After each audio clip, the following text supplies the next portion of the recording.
At Auschwitz, she was known as the Beast, and for the next 2 years from 1942 was in charge of selecting prisoners for the gas chambers and other atrocities.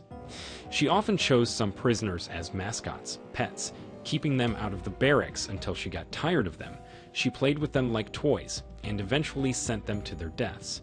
This testified to her and her special pleasure in selecting children to be subsequently executed. It was she who created the famous Auschwitz Female Orchestra, formed of prisoners, which accompanied daily roll calls, executions, selections for death. She signed the order to send some 500,000 women and children to the gas chambers of Auschwitz I and II camps. Nazi Germany's war of annihilation against those it deemed biologically unworthy, Lebensonwärts was waged by the system through individuals, one of whom was Maria Mandl. Born in 1912 in Munskirchen, Upper Austria, Mandl became an active member of the Austrian Nazi movement when it was banned as a subversive political party. And after the annexation of Austria by the German Reich in March 1938, she became a member of the SS. Beautiful blonde, statuesque, and haughty, she quickly found a suitable job as a concentration camp warden. Situated near Berlin, Ravensbrück was an all-female camp, and by the end of 1942, there were 10,800 women behind the barbed wire fence. Almost from the very beginning of her stay at Ravensbrück, Maria Mandl gained a reputation as one of the most brutal female guards of the SS. It was Mandl who authorized the details of the punishment of prisoners by flogging in the camp. Mandl worked in the infamous Ravensbrück bunker, where brutal punishments were carried out. The flogging could be from 10 to 25 lashes, but in more serious cases it required 50 or 75 lashes, which were administered in batches of 25, because a flogging of 75 would almost certainly result in the death of the prisoner. Mandl took pleasure in flogging countless women, inflicting pain that seemed unbearable after the first 4 or 5 lashes.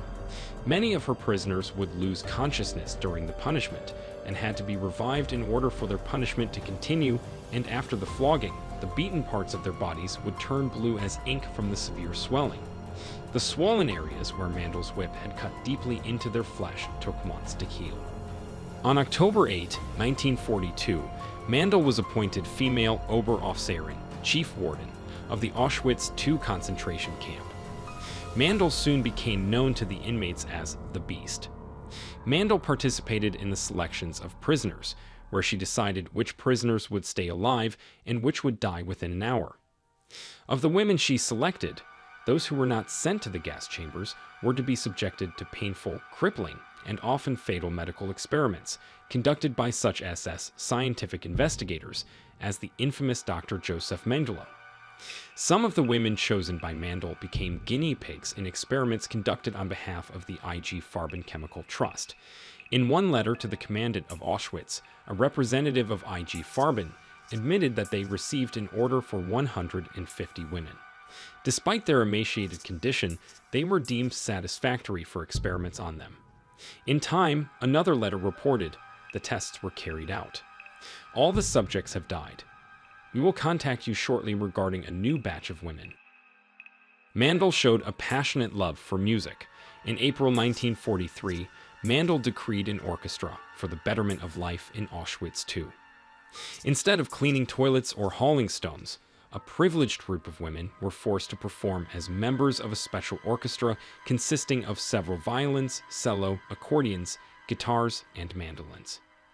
The orchestra played rousing marches, while the women who had just arrived at the camp, dazed and exhausted from days of travel without food, water, or sanitary facilities, were chosen by Maria Mandl and other camp officials to survive or die. On Sundays, the women musicians were to perform privately for the SS audience, who looked forward to melodies from operetta, popular hits, and operatic arias to relax after a hard work week. The Auschwitz camp was liberated by Soviet troops in mid-January 1945, but most of the prisoners had already died. Of the many thousands evacuated from the camp by the German March shortly before liberation, many died. Mandl was captured in the spring of 1945. Along with 35 men and 4 other women who had also been members of the Auschwitz death factories during World War II, she was put on trial. The massive and carefully compiled documentation of their crimes amounted to 67 volumes of 200 pages each and testified to a systematic policy of extermination of Jews, Slavs, and other nationalities deemed politically, ideologically, or morally unacceptable to the SS and the rulers of the Third Reich. At one bone-chilling session of the Krakow trial, Janina Kowalczyk, a prominent Polish pediatrician, testified. To save money on crystals of the poison gas Cyclone B, the Auschwitz staff sometimes decided not to gas the infants in winter, but simply left them in unheated rooms, where they soon froze. During the winter months, Kowalczyk testifies, thousands of women were forced to stand barefoot in the snow and freezing rain until they fainted from exhaustion and hypothermia.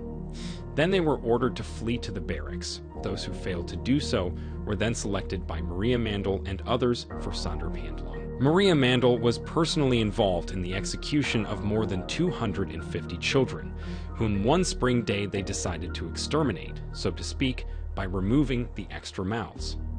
With the help of the camp orchestra, the children were assembled in a barracks and given a short concert, after which they were told that a refreshment was waiting for them. They were all taken to the gas chamber, and then the children were gassed without being undressed, after which they were burnt in the crematorium. After Kowalczyk's bone-chilling testimony, another witness told the tribunal about orgies at the lavishly furnished Villa Mandl near Auschwitz. These orgies took place after the so-called successful executions, when Mandl whipped selected women before sending them to their deaths. A cellar was found in the same villa where Mandl's personal slaves were kept. There were several girls and boys, as well as a personal slave cook. They lived at the villa and personally served Maria Mandl as sex servants, cleaners, and other household staff. On December 22, 1947, the Krakow Tribunal sentenced to death 23 Auschwitz employees, including Maria Mandl. This is how the life of the Beast of Auschwitz ended.